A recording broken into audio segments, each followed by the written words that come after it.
Hello guys, আশা করি তোমরা ভালো আছো। আজকে আমি একটা নিরামিষ রেসিপি নিয়ে চলে আসলাম।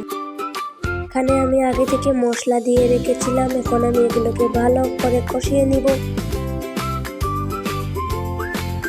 এখন আমি এখানে কিছু টমেটো দিয়ে দিলাম।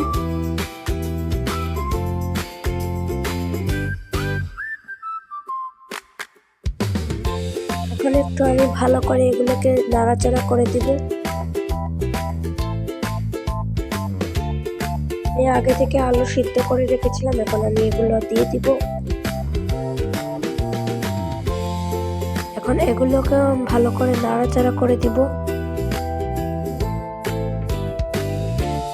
এখন আমি এখানে আমার স্বাদ মতো নুন দিয়ে দিলাম, আপনারা আপনাদের স্বাদ মতো নুন দিয়ে দিবেন।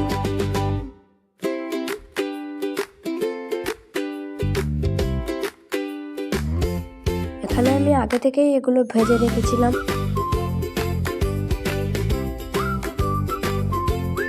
এখন আমি এখানে ভাজা কাশ্মীরি পনিরগুলো দিয়ে দিব। এখন আমি এখানে আমার পরিমাণ মতো পানি দিয়ে দিব, আপনারা আপনাদের পরিমাণ মতো পানি দিয়ে দিবেন।